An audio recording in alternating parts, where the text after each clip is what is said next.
मैं डॉक्टर भामा अग्रवाल आपके अपने यूट्यूब चैनल पर आपका स्वागत करती हूँ, अभिनंदन करती हूँ। ये प्यारे बच्चों, आज हम नई कविता के सशक्त हस्ताक्षर श्री नरेश मेहता जी द्वारा रचित अरण्यानी से वापसी नामक कविता का अध्ययन आरंभ करते हैं। इस कविता को सरल और सहज बनाने के लिए हम सर्वप्रथम इसके स्मरणीय बिंदुओं पर अपना ध्यान केंद्रित करते हैं। नंबर 1, अरण्यानी से वापसी श्री नरेश मेहता जी की रचना है। नंबर 2, नरेश मेहता जी नई कविता के सशक्त हस्ताक्षर हैं। नंबर 3, अरण्य का अर्थ जंगल होता है। अरण्यानी से अभिप्राय उस वन क्षेत्र से है जहाँ कोई सन्यासी वैराग्य धारण कर मोक्ष प्राप्ति हेतु तप करता है। नंबर 4, कवि अपना प्रथम दायित्व धरती व मानवता के कल्याण के कार्य को मानता है। नंबर 5, इस दायित्व की पूर्ति के लिए कवि अरण्यानी वल्कल वस्त्र, औषधियों के अंगराग अर्थात लेप आदि को त्याग रहा है। नंबर 6, कवि अपने दायित्व का निर्वाह कविता को रचकर करना चाहता है। नंबर 7, कविता में मानव के विकारों को नाश करने की तथा मानव को सन्मार्ग पर ले जाने की अद्भुत क्षमता होती है। नंबर 8, सर्व कल्याण की भावना वाली कविता सबसे बड़ा उत्सव जीवन की हंसी पावनता भरी प्रार्थना होती है। नंबर 9, राजनीति और इतिहास मानव को संकुचित दृष्टिकोण देकर तुच्छ स्वार्थों में बांध लेते हैं। नंबर 10, कविता की दृष्टि व्यापक, कल्याणकारी तथा ईश्वरीय कृपा से युक्त होती है, जो मानव मन के विकारों का नाश कर उसके मन और आत्मा को शक्ति प्रदान करती है। नंबर 11, कवि अपना कवि धर्म निभाने और तुच्छ स्वार्थों में बटी मानवता को एकता व प्रेम के सूत्र में पिरोने के लिए अरण्यानी छोड़कर पृथ्वी पर आना चाहते हैं। आइए बच्चों, अब इसी प्रकार के भावों से भरी इस कविता के पदों का हम अध्ययन आरंभ करते हैं।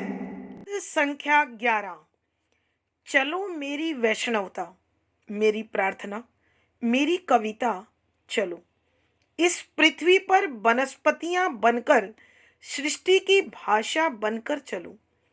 प्रत्येक चलना अवतार होता है। धूप सूर्य का और नदियां बादलों का अवतार ही तो हैं। सृष्टि मात्र को, मनुष्य मात्र को इतिहास और राजनीति नहीं, एक कविता चाहिए।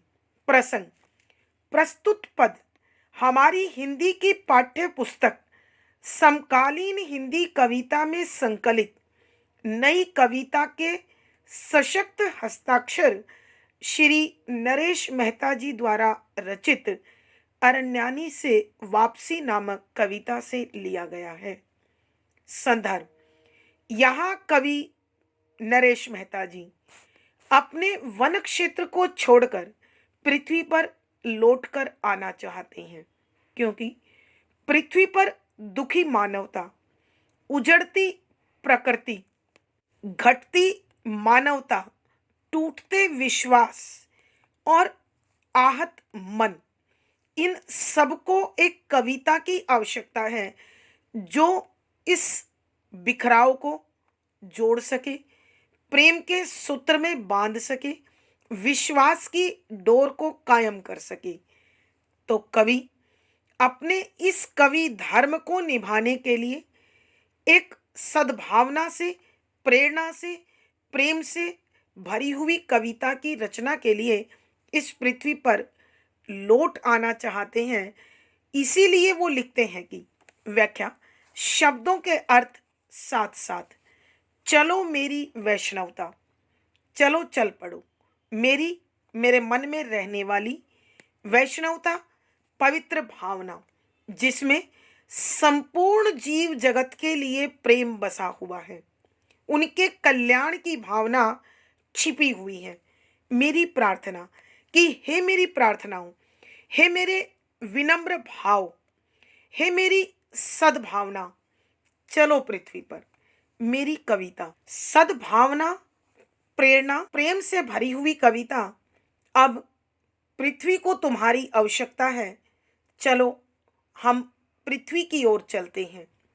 इस पृथ्वी पर वनस्पतियां बनकर, पृथ्वी धरती, वनस्पतियां, पेड़ पौधे, सृष्टि, संसार, जगत, भाषा, भाषा माध्यम होती है विचारों के आदान प्रदान की, एक दूसरे के मन को एक दूसरे के सामने खोलने के साधन का। तो कवि चाहते हैं कि लोगों के मन में इतनी समझ उत्पन्न हो जाए, इतना लगाव उत्पन्न हो जाए, इतना प्रेम उत्पन्न हो जाए कि वो एक दूसरे की आवश्यकताओं को, एक दूसरे के भावों को, एक दूसरे के विचारों को बिना व्यक्त किए ही समझने लगे। और इस आपसी समझ से बनी भाषा ही वास्तव में मानवता को बांध सकती है, सींच सकती है, मजबूत बना सकती है। प्रत्येक चलना अवतार होता है कि गति में ही शुद्धता है, पवित्रता है और कल्याण है। कि जब तक यह सृष्टि चलायमान है और सृष्टि के तत्व गतिशील हैं, तभी तक सृष्टि का सौंदर्य, सृष्टि की शक्ति और सृष्टि का जीवन बाकी है। जब चलना रुक जाता है तो यह सारी सृष्टि रुक जाती है। प्यारे बच्चों, हमारे शरीर का बना रहना भी सांसों के चलने पर निर्भर है और सांसों का चलना पवन पर निर्भर है, पवन सूर्य पर निर्भर है। तो इस प्रकार संपूर्ण जगत एक दूसरे की गति से जुड़ा हुआ है। इसलिए कवि कहते हैं कि यह गतिशीलता ही अवतरण है, अवतार है। धूप गतिशील है सूर्य की गति के कारण। नदियां बादलों का अवतार ही तो है कि नदियों से पानी भाप बनकर बादल बनता है। बादल पूरी सृष्टि में, पूरे आकाश में घूमते हैं और उचित तापमान होने पर बरस जाते हैं। यानी जल बादलों के रूप में गति करता है और फिर नदियां बनती हैं। नदियां बहती हुई, गति करती हुई सागर की ओर चलती हैं और सागर फिर बादलों की ओर। तो यह गति ही सृष्टि चक्र को, संसार चक्र को, जीवन चक्र को चलाए हुए हैं। सृष्टि मात्र को, मनुष्य मात्र को, कि इस सारे संसार को और मानव को इतिहास और राजनीति नहीं चाहिए, क्योंकि ये मनुष्य को बांटते हैं, ये मनुष्य को झगड़े पर मजबूर करते हैं, ये ईर्ष्या द्वेष बढ़ाते हैं। यह मानव को मानव से जोड़ने की बजाय मानव को मानव से तोड़ने का कार्य करते हैं। देश की सीमाओं को बांटते हैं, स्वार्थ से प्रेरित होकर प्रत्येक कार्य करते हैं, जीत के लिए कार्य करते हैं। तो निश्चित है किसी की जीत, किसी की हार है, और जहां हार है वहां संताप है, वहां दुख है, वहां मृत्यु है, वहां घुटन है। तो कवि चाहता है कि एक कविता ऐसी मरहम बनकर पहुंचे जो हर दुखी मन को शक्ति दे, हर अत्यधिक महत्वाकांक्षा से भरे जीव को, मनुष्य को संतोष दे, उसमें आत्मीयता का भाव दे, उसमें प्रेम का भाव दे, उसमें लगाव का भाव दे, ताकि मानव अपने स्वार्थ से प्रेरित होकर किसी को कष्ट ना पहुंचाए। तो यहाँ कवि नरेश मेहता जी वन क्षेत्र से निकलते हुए अपनी पवित्रता को, अपनी प्रार्थना को और अपनी कविता को संबोधित करते हुए कहता है कि हे मेरी वैष्णवता, कि हे मेरी पवित्र भावना, हे मेरी शाश्वत सनातन कल्याण की भावना, चलो पृथ्वी की ओर चलो। मेरी प्रार्थना कि ईश्वर से जो मेरी विनम्रता है, मेरी शालीनता है, मेरी सद्भावना है और कल्याण का गीत है, वो अब चलो पृथ्वी की ओर चलो। मेरी कविता चलो कि हे मेरी सबको जोड़ने वाले भाषा का साधन, सबको प्रेम के सूत्र में बांधने वाले भाव का संगठन कविता, अब तुम इस वन प्रदेश को छोड़कर संसारिकता की ओर चलो, संसार की ओर चलो, धरती की ओर चलो। इस पृथ्वी पर वनस्पतियां बनकर उगे कि यह मेरी पवित्र भावना, यह मेरी विनय से भरी ईश्वर से होने वाली वंदना और मेरी कविता, तुम इस पृथ्वी पर पेड़ पौधों के रूप में विकसित हो जाओ। अर्थात तुम इस प्रकार का प्रेम बांटो वनस्पति के प्रति, पेड़ पौधों के प्रति, पर्यावरण के प्रति, वो संसार के जीवों में भाव भर दो कि सारा संसार तुम्हारी सुरक्षा में, तुम्हारे संरक्षण में, तुम्हारे पुनर्जीवन में लग जाए और पूरी पृथ्वी दोबारा पेड़ पौधों से, वनस्पतियों से हरी भरी हो।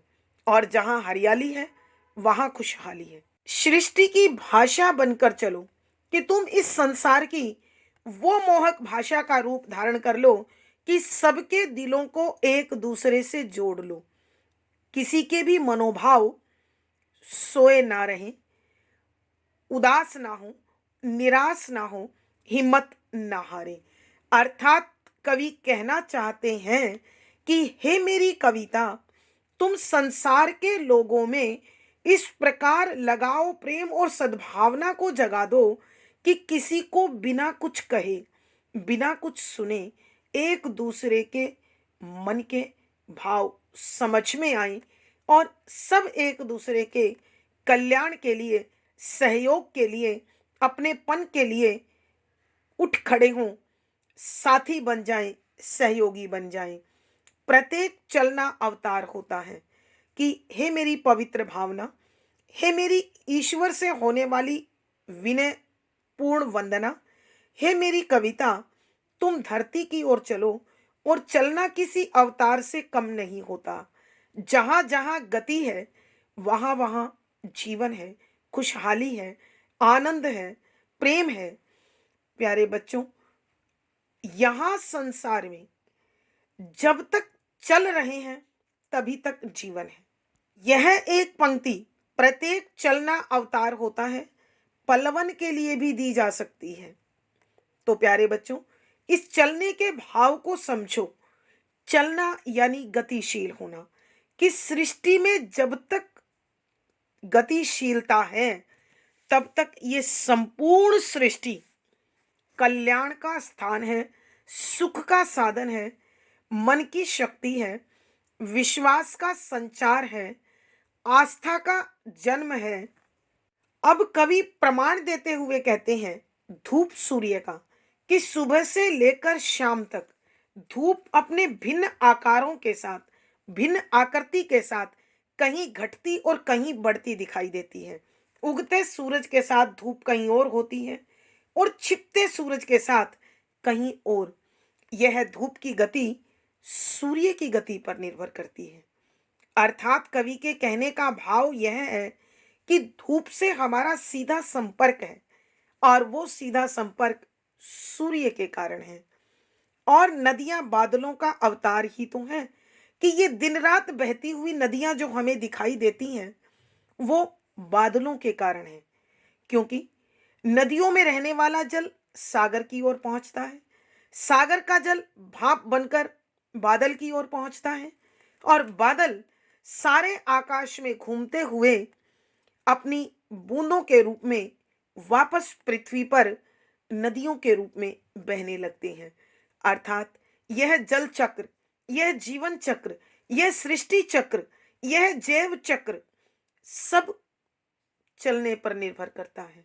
और मनुष्य का जीवन भी सांसों के चलने पर निर्भर है। तो यहाँ कवि कहना चाहते हैं कि चलना किसी अवतार से कम नहीं है। इसलिए मनुष्य, तू अपने हृदय के भावों में गतिशीलता को बनाए रख। वहां प्रेम है, बांटता चल। नफरत है, मिटाता चल। उन भावों को समाप्त करता चल। बांटने से प्रेम बढ़ेगा। नफरत को जब तुम अपने हृदय से निकालोगे तो ये घटेगी। सबसे बड़ा जो विशेष गुण है, अच्छाइयां बांटने से बढ़ती हैं, बुराइयां दबाने से घटती हैं। यानी जब हम इन भावों का विस्तार करेंगे तो ये भाव संसार में गतिशील होंगे और संसार को जोड़ देंगे। सृष्टि मात्र को, मनुष्य मात्र को इतिहास और राजनीति नहीं, एक कविता चाहिए। कि कवि कहते हैं, ये संपूर्ण सृष्टि सद्भावना से भरी हुई हो, प्रेम से भरी हुई हो, आनंद से भरी हुई हो, उल्लास से भरी हुई हो, उसके लिए एक कविता अत्यंत आवश्यक है। क्योंकि कविता में वो प्रेरणा शक्ति है जो मानव के मन को अद्वितीय ताकत प्रदान कर सकती है। बच्चों, हनुमान चालीसा एक कविता ही है। प्रेरणा का स्रोत देने वाली, देशभक्ति की भावना से सींचने वाली वो कविता ही है। मानव को कार्य में कर्मठता से जोड़ने वाली वो भी एक कविता है। यहां हम अपने जीवन में चारों ओर कविताओं का ऐसा प्रसार देखते हैं जो मनुष्य को कभी धर्म से, कभी कल्याण से, कभी पेड़ पौधों से, कभी ईश्वर से, कभी मेहनत से, कभी ओज से जोड़ती रहती है। तो कवि कहते हैं कि आज मनुष्य को उस इतिहास की जरूरत नहीं है जो विजेताओं का गुणगान करता है। अर्थात एक विजेता तो दूसरा पराजित, और जो पराजित है वो दुखी है, परेशान है, अपमानित है। कविता अपमान नहीं, सम्मान करना सिखाती है। कविता बांटना नहीं, जोड़ना सिखाती है। कविता नफरत करना नहीं, प्रेम करना सिखाती है। तो इसलिए आज इतिहास जो विजेताओं का गुणगान करता है, राजनीति जो कूटनीति के आधार पर उन्नति के अवसर ढूंढती है, स्वार्थ और लालच सिखाती है, तो आज मानव को इनकी आवश्यकता नहीं है। एक ऐसी कविता की आवश्यकता है जो उन्हें प्रेम के बंधन में बांध दे, जो संपूर्ण मानवता को जोड़ दे, जो टूटते विश्वासों को पुनर्जीवित कर दे, जो नई आस्थाओं को विकसित कर दे और जो जीवन में आनंद का प्रसार कर दे। आइए बच्चों, हम एक बार फिर इस पद की व्याख्या करते हैं। यहाँ कवि श्री नरेश मेहता जी अपने मन की पवित्रता को, ईश्वर से करने वाली विनयपूर्ण प्रार्थना को और अपनी सद्भावों से भरी कविता को संबोधित करते हुए कहता है कि हे मेरी वैष्णवता, हे मेरी प्रार्थना, हे मेरी कविता, अब इस वन क्षेत्र को छोड़कर पृथ्वी की ओर चलो और तुम अपनी प्रार्थनाओं में, तुम अपनी सद्भावनाओं से, अपनी प्रेरणा शक्ति से इस पृथ्वी पर पेड़ पौधे बनकर उग जाओ। इस पृथ्वी को हरा भरा कर दो, इस पृथ्वी को खुशहाल बना दो।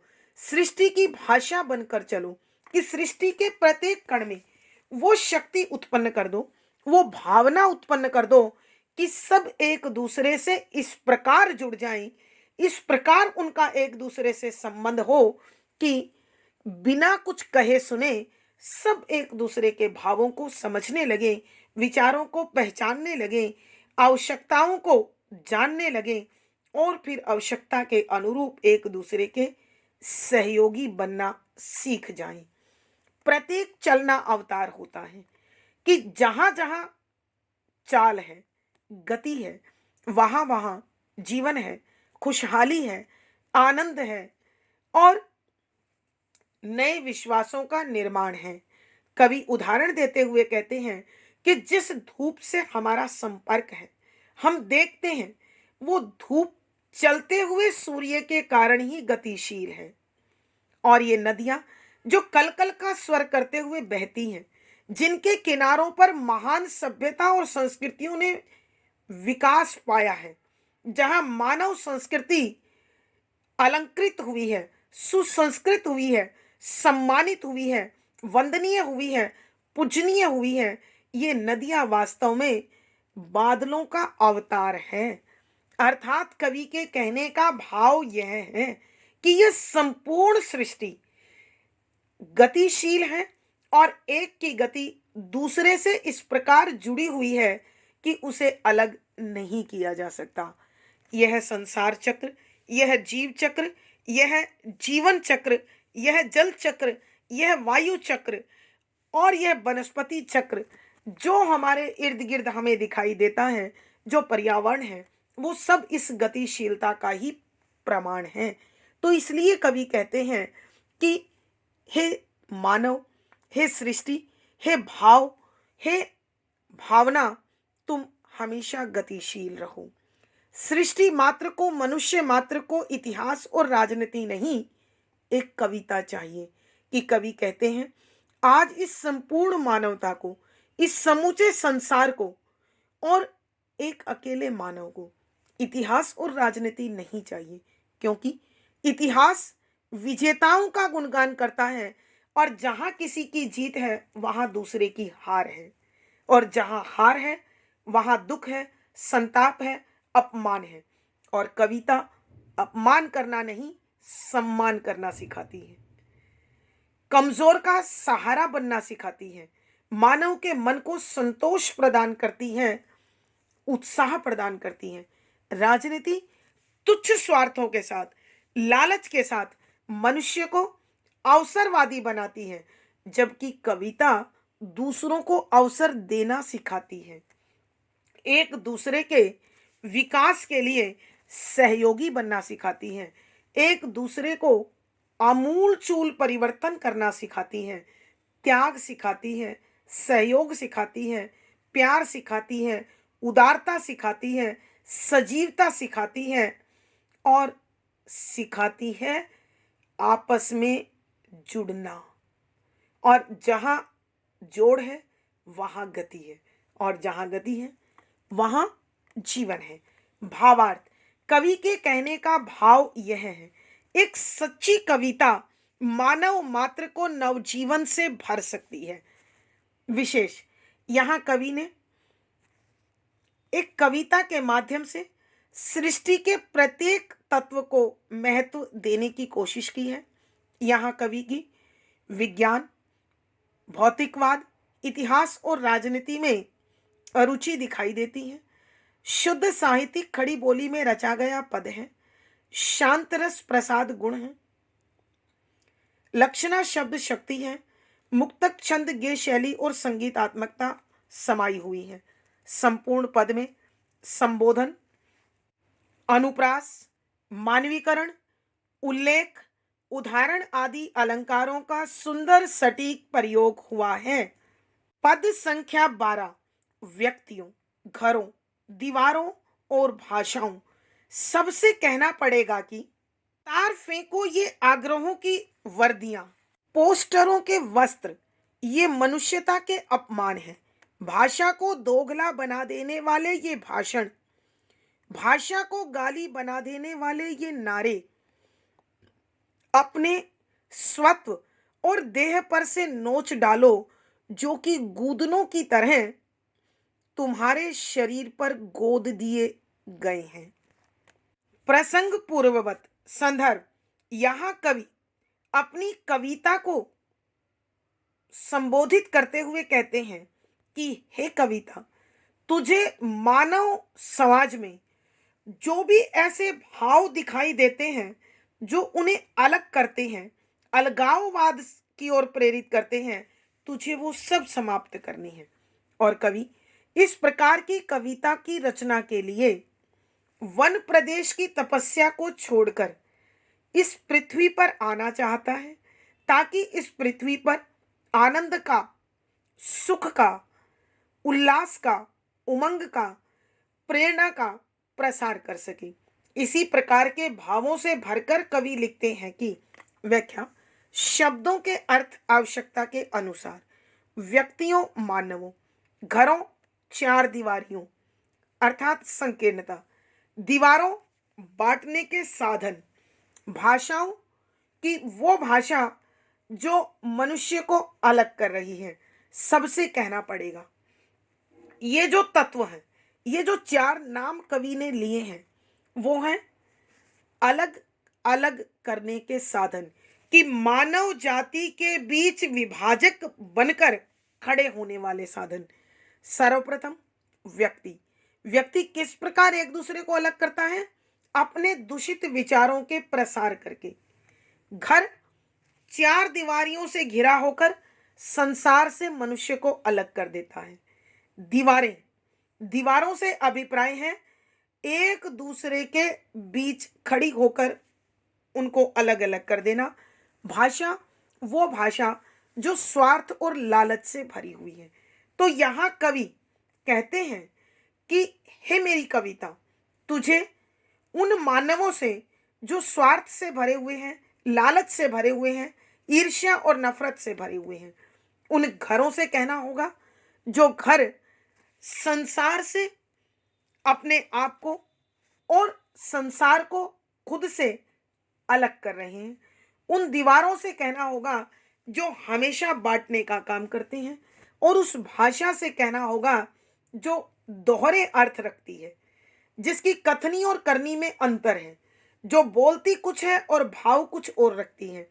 इन सब को अब तुझे कहना होगा कि उतार फेंको ये आग्रहों की वर्दियां। आग्रह, स्वार्थ, तुच्छ, संकीर्ण सोच, वर्दियां, वस्त्र, कि अब तुम्हें अपने वो सब निजी स्वार्थ त्याग देने होंगे, वो सब तुच्छ सोच के प्रभाव त्यागने होंगे जिसमें तुमने अपने आप को छिपा रखा है, अपने आप को ढक रखा है। पोस्टरों के वस्त्र, पोस्टर अर्थात ऐसे लेवल जो तुम पर लगा दिए गए हैं कि तुम अमुक जाति, अमुक भाषा, अमुक समाज, अमुक क्षेत्र आदि से जुड़े हुए हों। अर्थात मनुष्य को जो जातिवाद के, भाषावाद के, धर्म के, वर्ग भेद के, क्षेत्रवाद आदि के अनेक पोस्टर उन्हें सौंप दिए गए हैं, अब उन्हें भी उतार फेंकना होगा, क्योंकि ये मनुष्यता के अपमान हैं। अर्थात जो भी तत्व मानव को मानव से बांट रहा है, वो मानवता पर कलंक है। क्योंकि मानवता वो है जिसमें प्रत्येक मानव संगठित रूप धारण करे, एक दूसरे की भावनाओं को समझे और एक दूसरे के लिए त्याग करना, सेवा करना स्वीकार करे। भाषा को दोगला बना देने वाले ये भाषण, कि उन भाषणों को भी त्यागना होगा जो भाषा को द्विअर्थी, दो अर्थ वाली, दोगला माने दोहरा अर्थ निकालने वाली, धोखेबाज, चालबाज, कि जो भाषा दोहरा अर्थ लिए हुए हैं, दो भाव लिए हुए हैं, धोखे से भरी हुई है, चालबाजी से भरे हुए भाषण देती है, उस भाषा का भी अब त्याग करना होगा।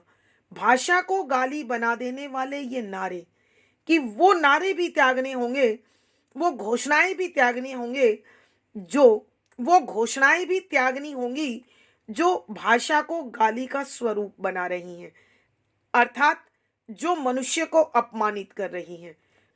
अपने स्वत्व और देह पर से नोच फेंको जो कि गूदनों की तरह तुम्हारे शरीर पर गोद दिए गए हैं। स्वत्व होता है खुद का अधिकार, अपना अधिकार। देह माने शरीर, कि जो तुम्हें अधिकार के नाम पर, इस शरीर के नाम पर अनेक टेटू तुम्हें सौंप दिए गए हैं। ये टेटू कौन से हैं? वही जातिवाद, भाषावाद, धर्मवाद, वर्गवाद और क्षेत्रवाद, संप्रदायवाद। तो कवि कहते हैं कि जो तुमने अपने अधिकारों के नाम पर अपने अपने शरीर पर टेटू की तरह चिपका लिए हैं, या बलपूर्वक इतिहास और राजनीति ने तुम्हारे शरीर पर गोद दिए हैं, चिपका दिए हैं, अब तुम्हें उन्हें उतार फेंकना होगा, उन्हें त्याग देना होगा, उन्हें छोड़ देना होगा, क्योंकि जब तक ये तुमसे जुड़े हैं मानवता का कल्याण नहीं हो सकता, मानव को मानव से प्रेम नहीं हो सकता। आइए बच्चों, हम एक बार फिर इस पद का अध्ययन करते हैं, इसकी व्याख्या करते हैं। कवि अपनी कविता को संबोधित करते हुए कहते हैं कि हे कविता, अब तुझे सर्वप्रथम उन मनुष्यों से जो स्वार्थ और लालच से भरे हुए हैं, उन घरों से जो अपने आप को अपने तक सीमित किए हुए हैं, इस संसार से दूर किए हुए हैं, उन दीवारों को जो मानव से मानव के मन को अलग कर रही है, उस भाषा को जो एक दूसरे को अपमानित कर रही है, उन सब से कहना पड़ेगा कि उतार फेंको ये आग्रहों की वर्दियां, कि अब तुम्हें उन सब निजी स्वार्थों के वस्त्रों को उतार कर डाल देना होगा, फेंक देना होगा, जो तुम्हें अपने अपने स्वरूप से ढके हुए हैं, अर्थात तुम्हें मानवता की पथ की ओर नहीं बढ़ने देते हैं, तुम्हें मानव से जुड़ने नहीं देते हैं। पोस्टरों के वस्त्र ये मनुष्यता के अपमान हैं, अर्थात जो पोस्टर तुम पर चिपका दिए गए हैं कि तुम जातिवाद, धर्मवाद, भाषावाद, वर्गवाद, संप्रदायवाद, क्षेत्रवाद से बांट दिए गए हो, जोड़ दिए गए हो, तो तुम्हें इन सब को छोड़ना होगा, इन पोस्टरों को उतार कर फेंकना होगा, क्योंकि ये पोस्टर और ये अलगाववाद की वर्दियां वास्तव में मानव जाति का अपमान है, मनुष्य पर कलंक का भाव है, मनुष्य को विकृति की ओर ले जाते हैं, विनाश की ओर ले जाते हैं, बंटवारे की ओर ले जाते हैं और उसकी मनुष्यता को समाप्त कर देते हैं। भाषा को दोगला बना देने वाले ये भाषण, कि कवि कहते हैं उस भाषा के स्वरूप को, उन भाषणों को त्यागना होगा जो दोहरा अर्थ लगते हैं, जो चालबाजी से भरे हुए हैं, धोखे से भरे हुए हैं, जो एक के हित की बात कहकर दूसरे का अहित करते हैं। भाषा को गाली बना देने वाले ये नारे, कि वो नारे, वो घोषणाएं भी समाप्त करनी होंगी जो मनुष्य को गाली की भांति प्राप्त हो रही हैं, अर्थात जो मनुष्य को इतना अधिक तुच्छ सोच वाला बना देती हैं कि वो नीचता की कोटि में चला जाता है, वो तुच्छता के भाव में डूब जाता है। अपने स्वत्व और देह पर से नोच फेंको जो कि गूदनों की तरह तुम्हारे शरीर पर गोद दिए गए हैं, कि कवि कहते हैं कि तुम्हें अपने अधिकारों को, अपने शरीर पर जो भाव, जो विचार, जो तुम्हें अपने अधिकार के नाम पर, जो तुम्हारी देह रक्षा के नाम पर तुम्हें भिन्न भिन्न विभिन्नताओं में बांटे हुए हैं और जो तुम्हारे शरीर पर टेटू की भांति चिपका दिए गए हैं, इतिहास और राजनीति के द्वारा गोद दिए गए हैं, अब तुम्हें बलपूर्वक उन्हें अपने शरीर से उतार कर फेंकना होगा। इन सब भावों को, विचारों को त्यागना होगा, छोड़ना होगा, ताकि समूची मानवता खिल सके, विकसित हो सके, मुस्कुरा सके और सबका कल्याण हो सके। बच्चों, हमें इस बात को हमेशा ध्यान रखना चाहिए कि हमारी संस्कृति, मानव संस्कृति सर्वे भवन्तु सुखिनः के शांति पाठ पर आधारित है। हम वसुधैव कुटुंबकम के भावों के साथ जीते हैं, अर्थात सारी पृथ्वी हमारा परिवार है और सभी सुखी रहें। जो संस्कृति इस प्रकार की कामना करती है वही मानवता को सींचती है। भावार्थ, कवि के कहने का भाव यह है कि जब तक एक ऐसी कविता अवतरित नहीं होगी जो मनुष्य के सभी भेद को समाप्त कर उसे एकता के सूत्र में, प्रेम के बंधन में ना बांध दे, तब तक यह सृष्टि सुखदायी नहीं हो सकती।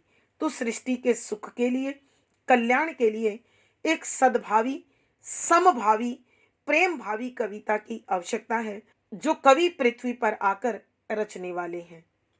विशेष यहाँ कवि ने एक सच्ची कविता को सद्भावना से भरी बताकर मानव को वर्ग भेद से अलग करने की कोशिश की है। शुद्ध साहित्यिक खड़ी बोली का प्रयोग है। शांत रस प्रसाद गुण है। लक्षणा शब्द शक्ति है। मुक्तक छंद गे शैली और संगीतात्मकता बनी हुई है। संपूर्ण पद में संबोधन, मानवीकरण, उल्लेख, अनुप्रास आदि अलंकारों का सुंदर सटीक प्रयोग हुआ है। पद संख्या 13 मेरे वैष्णवता। एक कविता। एक कदम्ब सी उपस्थित हो। कविता जब प्रार्थना हो जाती है, कविता जब मनुष्य हो जाती है, तब वह इस पृथ्वी की साधारण जन की रामायण हो जाती है। मनुष्य मात्र में कविता अवतरित हो, इसके लिए मेरी अरण्यानी, मुझे यहाँ से वापस अपनी धरती, अपनी शाश्वती के पास लौटना ही होगा, लौटना ही होगा। प्रसंग पूर्ववत। संदर्भ। यहाँ कवि वन क्षेत्र को संबोधित करते हुए कहते हैं कि मुझे दुखी पीड़ित मानवता के कल्याण के लिए पृथ्वी पर जाना होगा और एक ऐसी कविता की रचना करनी होगी जो मानव को सच्चे अर्थों में मानव बना सके, जो इस सृष्टि की मानव जाति का कल्याण कर सके। इसलिए कवि लिखते हैं कि व्याख्या शब्दों के अर्थ साथ साथ मेरे वैष्णवता कि हे मेरी पवित्र भावना। एक कविता, तुम उस कविता के रूप में ढल जाओ। हे मेरी पवित्र भावना, सद्भावना, तुम कविता बन जाओ। एक कदम्ब सी उपस्थित हो कि कदम्ब के वृक्ष की भांति तुम इस समाज में स्थापित हो जाओ कि जिस प्रकार उस कदम्ब के वृक्ष पर सृष्टि के कल्याण के लिए श्री कृष्ण ने अनेक लीलाओं को किया, तो तुम इस संसार के कल्याण का कारण बनो। कविता जब प्रार्थना हो जाती है, कि कवि कहते हैं जब एक कविता प्रार्थना का रूप धारण कर लेती है, कविता जब मनुष्य हो जाती है, कि जब कविता में मानवीय गुण भर जाते हैं, तब इस पृथ्वी की साधारण जन की रामायण हो जाती है, कि तब वह कविता इस संसार के प्रत्येक मानव के लिए रामायण का रूप धारण कर लेती है। प्यारे बच्चों, रामायण वो ग्रंथ है जो आदर्श की स्थापना करता है, जो प्रत्येक जाति को, प्रत्येक व्यक्ति को, प्रत्येक कार्य को सम्मान देते हुए त्याग का पाठ पढ़ाकर एक दूसरे से जोड़ता है। तो दूसरे शब्दों में हम कह सकते हैं कि यह कविता मानव मात्र के लिए कल्याण का पथ आलोकित करती है, प्रकाशित करती है। मनुष्य मात्र में कविता अवतरित हो कि प्रत्येक व्यक्ति तक उस कविता के भाव पहुंचे। वह कविता प्रत्येक व्यक्ति के जीवन में समा जाए तो वह पवित्र हो जाती है, शुद्ध हो जाती है, पावन हो जाती है और उसके कल्याण का कारण बनती है। इसलिए मेरी अरण्यानी, तो हे मेरे वन क्षेत्र, मुझे इस पृथ्वी पर इस कल्याण के कार्य के लिए, इस मानव जगत के मुक्ति के कार्य के लिए यहाँ से वापस अपनी धरती की ओर, अपनी शाश्वती की ओर, अर्थात उस पृथ्वी की ओर जहाँ पुरुषार्थ है, जहाँ त्याग है, जहाँ सेवा है, जहाँ तपस्या है, जहाँ सहयोग है, वहाँ मुझे लौटना ही होगा। आइए बच्चों, हम एक बार फिर इस पद की व्याख्या करते हैं। यहाँ कवि कहते हैं कि हे मेरी पवित्र भावना, अब तुझे एक कविता के रूप में ढलना होगा, अर्थात इस कविता को सद्भावना से, पवित्र भावना से, शुद्ध भावना से जागृत होना होगा, भरा हुआ होना होगा, सींचा हुआ होना होगा। एक कदम्ब सी उपस्थित हो कि तुम इस संसार के आंगन में जाकर एक कदम्ब के वृक्ष की भांति स्थापित हो जाओ, कि जिस प्रकार कदम्ब के वृक्ष पर संसार को मार्गदर्शन देने के लिए श्री कृष्ण ने विभिन्न प्रकार की लीलाएं की, तो तुम भी इस सृष्टि पर जाकर अपने कल्याण का प्रभाव अंकित कर दो। कविता जब प्रार्थना हो जाती है, कविता जब मनुष्य हो जाती है, कि कविता जब सबके कल्याण की कामना करने लगती है, कविता में जब मानवीय गुण भर जाते हैं, जब वह मानवता से भर जाती हैं, तो वह इस पृथ्वी पर जन साधारण के लिए रामायण का रूप धारण कर लेती है। अर्थात चारों ओर आदर्श की स्थापना कर त्याग का पाठ पढ़ाना सिखाती है, संवेदना सिखाती है, सहयोग सिखाती है, प्रेम सिखाती है, अपनापन सिखाती है।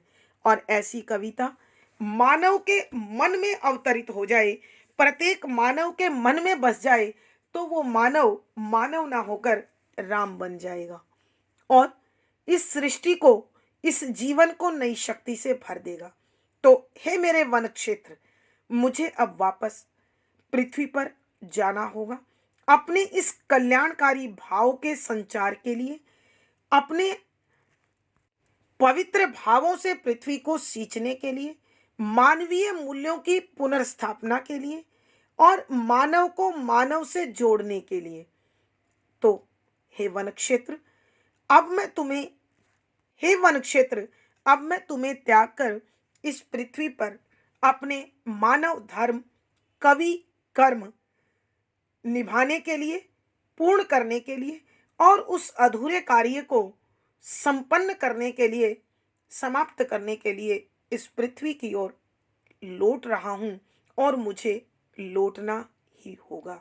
भावार्थ, कवि के कहने का भाव यह है कि मानव जाति का कल्याण एक सद्भावों से भरी कविता के द्वारा संभव है, जो अब कवि करने के लिए पुनः संसार जगत में प्रवेश कर रहे हैं। विशेष यहाँ कवि ने कविता की शक्ति को उद्घाटित किया है। सरल सहज परवाहमयी खड़ी बोली का प्रयोग है, लक्षणा शब्द शक्ति है, शांत रस प्रसाद गुण है, मुक्तक छंद गे शैली और संगीतात्मकता बनी हुई है। पूरे पद में अनुप्रास, मानवीकरण, संबोधन, उल्लेख, उदाहरण आदि अलंकारों का सुंदर सटीक प्रयोग हुआ है। इस पद के साथ ही प्यारे बच्चों, यह कविता और हमारी कक्षा दोनों समाप्त होती हैं। अगली वीडियो में फिर मुलाकात होगी। पिछली वीडियो का लिंक डिस्क्रिप्शन बॉक्स में मिल जाएगा। आशा है पढ़ा गया विषय आपको समझ आ रहा है। अपने भाव व विचार कमेंट बॉक्स में लिखें। वीडियो को लाइक करें, शेयर करें और चैनल सब्सक्राइब करें। आपका दिन और जीवन मंगलमय हो, इसी शुभकामना के साथ आभार, धन्यवाद।